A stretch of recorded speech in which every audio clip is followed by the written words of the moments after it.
सालों बाद घर की सफाई में एक पुराना फटा हुआ सा वॉलेट निकलता है। लड़का जब उस वॉलेट को देखता है तो उसे उसके पापा की याद आती है। खैर पापा तो नहीं है साथ, एक बार उनका वॉलेट खोल कर देखता हूँ, थोड़ा सुकून मिलेगा। यही सोचकर वो लड़का अपने पिता का वॉलेट खोलता है तो उसे सबसे पहले उसकी अपने बचपन की फोटो दिखती है। उसके अगले खांचे में एक बड़ी सी पर्ची होती है। लड़का उस पर्ची को निकालता है तो उसकी आंखें भर आती है। आखिर ऐसा क्या था उस पर्ची में? उस पर्ची के साथ 3-4 और पर्चियां जुड़ी होती है। वो पहली पर्ची पढ़ता है जिसमें जिन जिन रिश्तेदारों के कर्ज थे और जितना उधार चुकाना था ब्याज के साथ वो सब लिखा होता है। दूसरी पर्ची में उस लड़के का कॉलेज एप्लीकेशन होता है जिसमें उसके पिता ने उसके फाइनल ईयर की फीस भरने के लिए 7 दिनों की मोहलत मांगी थी क्योंकि उनके घर से 65,000 रुपए और कुछ गहने भी चोरी हो गए थे। तीसरी पर्ची में उसके पिता की पुरानी स्कूटी का पेपर था जिसे वो दिल से बहुत ज्यादा चाहते थे, मगर सिर्फ उसके कॉलेज फीस के चलते उन्हें अपनी स्कूटी बेचनी पड़ी और किसी आदमी से बाकी के कुछ पैसे 10 रुपए ब्याज के रूप में लेने पड़े। चौथी पर्ची में पुरानी कोठी के कागजात थे जो बिक गए जब उस लड़के की माँ का ऑपरेशन होना था, लेकिन उनके पास इतने पैसे नहीं हो पाए थे। ये देखकर उस लड़के की आंखों से एक के बाद एक आंसू गिरने लगे। तभी उसकी पत्नी आती है और उन पर्चियों को देखकर समझ जाती है कि शायद उसे अपने पिता की याद आ रही होगी। इस पर उस लड़के की पत्नी कहती है, आज बड़े दिनों बाद अचानक ऐसा क्या याद आ गया कि इतने आंसू निकल गए? वो भारी दिल के साथ कहता है, कभी मुझे दिखाई नहीं मेरे पिता किस दर्द में थे। कॉलेज के फाइनल ईयर में जो हमारे घर चोरी हुई थी वो किसी चोर ने नहीं बल्कि मैंने की थी, सिर्फ अपने बाइक के लिए। पापा यहाँ कर्ज पर कर्ज भरते रहे, अंदर ही अंदर घुटते रहे और मैं हमेशा उन्हीं को कोसता रहा कि उन्होंने मेरी एक इच्छा तक को पूरा नहीं किया। ना मुझे दूसरे दोस्तों की तरह नए कपड़े ला कर दिए, ना कोई खिलौना दिया, जबकि मुझे शहर के सबसे बड़े स्कूल में पढ़ाने के पैसे थे उनके पास। माँ के इलाज के वक्त भी मेरे पास पैसे थे, लेकिन मैं उन्हें नशों में उड़ाता रहा, दोस्तों पर खर्चता रहा और जब पापा पैसों के लिए फोन करते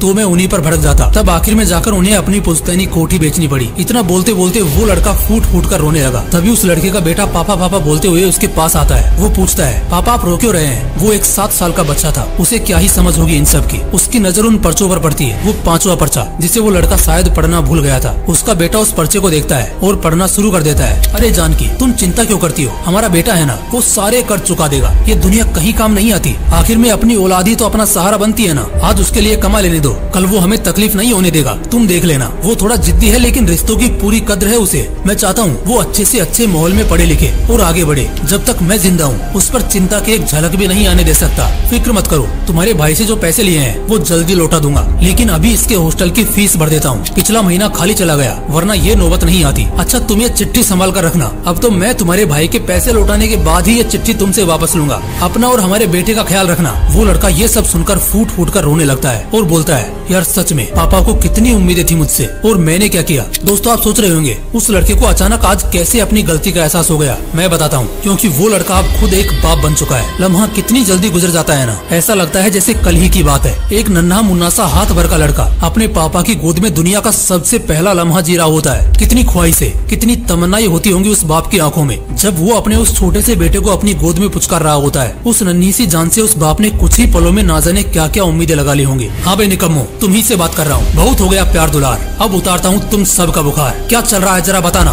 क्या तुम्हें समझ नहीं आ रहा या समझना नहीं चाहते? दिल नहीं लग रहा काम में या लगाना नहीं चाहते? पापा की टेंशन या बुढ़ापा दिखता नहीं या देख कर भी देखना नहीं चाहते? उस बाप ने तुम्हारी स्कूल की फीस भरने के लिए दिन रात एक कर दी। तुम्हें ठीक से नींद आए इसलिए खुद बिना कंबल के सो गए। तुम्हें खाना टाइम पर मिले इसलिए वो बाप एक टाइम भूखा सो जाता है। तुम कहीं बिगड़ ना जाओ इसलिए हर वक्त वो टेंशन में रहता है। लेकिन अब क्या करोगे दोस्त, अब वही पिता बूढ़ा हो रहा है। हाँ दोस्त, अब कब कामयाब होकर दिखाएगा? तुम्हारे पापा बूढ़े हो रहे हैं, तुम्हें नहीं लगता इससे भी शर्म की और गिरी हुई कोई और बात हो सकती है कि एक बेटा अपनी जिंदगी में जीते जी अपने पिता का एक छोटा सा सपना पूरा ना कर सके? पापा बूढ़े हो रहे हैं, अब कब सफल होगा दोस्त? कब अपने पैरों पर खड़ा होगा? कब उन्हें खुद पर गर्व करने का मौका देगा? सिर्फ 5 साल, हाँ सिर्फ 5 साल। अगर आज विराट कोहली के पिता जिंदा होते तो उस क्रिकेट के राजा की बादशाह देख पाते। आज सिर्फ विराट कोहली को ही उस गम का एहसास है कि आज वो दुनिया के लिए ताज है, क्रिकेट जगत पर उनका राज है, इतिहास के महान लोगों में उनका नाम दर्ज है। बस एक छोटी सी कमी रह गई कि पिता को कभी अपना खेल नहीं दिखा पाए। बेशक जहाँ कहीं भी उनके पिता होंगे विराट की कामयाबी उनसे छिपी नहीं होगी, लेकिन क्या इस बात से विराट को तसल्ली मिलेगी?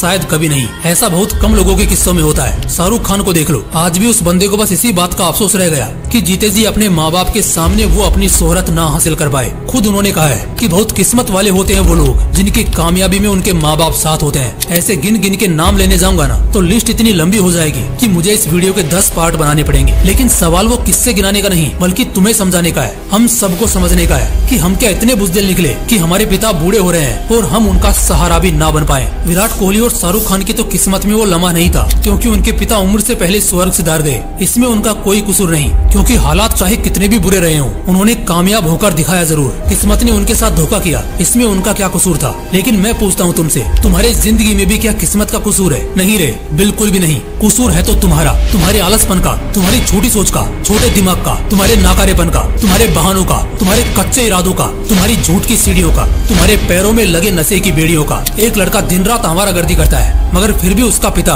कोने में बैठा उसकी माँ से कहता है, मुझे उम्मीद है हमारा बेटा बहुत बड़ा आदमी बनेगा, मेरे अरमानों को पूरा करेगा, मेरे हर सपनों को सच करेगा। अच्छा, जब ये सारी बातें माँ से तुमको पता चलती है तो क्या रूह नहीं कांपती? क्या दिल में उबाल नहीं आता? क्या ऐसा नहीं लगता कि यार हम कितने पीछे रह गए इस दुनिया की दौड़ में? लेकिन तुम ये सब सोचोगे कैसे? इतनी फुर्सती कहाँ है तुम्हारे पास? और शर्म तो खैर बहुत दूर की बात है। जब बंदा पूरे दिन इंस्टाग्राम चलाएगा, सोएगा, खाने के लिए बच्चों की तरह नखरे दिखाएगा, छोटी छोटी चीजों के लिए रोता नजर आएगा, तो ऐसे में उसे ये सब सोचने की फुर्सत कहाँ मिलेगी? यही तो लानत है युवाओं पर। कॉलेज या क्लास की किसी लड़की की आंखों से लेकर उसके कैरेक्टर तक को देख लेते हैं, जज करने लगते हैं। किसी लड़की की हल्की सी मोच पर 10 फुट लंबा हाथ आगे बढ़ जाता है, लेकिन उन्हीं लड़कों को अपने माँ बाप का दुख, अपने माँ बाप की तकलीफ और उनका संघर्ष कभी दिखाई नहीं देता। माँ बाप कभी बताते नहीं, कभी जताते नहीं, तो क्या इसका मतलब उन्हें किसी तरह का दुख नहीं होता? उन्हें तकलीफ नहीं होती? तुम्हें शायद मालूम भी नहीं होगा कि कितना कर्ज होगा उन पर। इन सब के बावजूद भी वो अपना दुख तुम्हारे सामने कभी झलकने नहीं देते, अपने आंसू तुम्हें कभी दिखाते ही नहीं, ताकि तुम्हें प्रेशर महसूस न हो, जिंदगी में तुम खुश रहो। सिर्फ इसके खातिर एक माँ अपनी खुशियाँ त्यागती है और बाप अपनी उम्र। बदले में क्या ख्वाहिशें रह जाती है उन माँ बाप की अपने लड़के लड़कियों से? सिर्फ वो इतना ही तो चाहते हैं ना कि उनके बच्चे एक नाकाम नहीं बल्कि एक सफल जिंदगी जिए। अब तुम्हें क्या करना है ये तुम बहुत अच्छी तरह जानते हो। जय हिंद।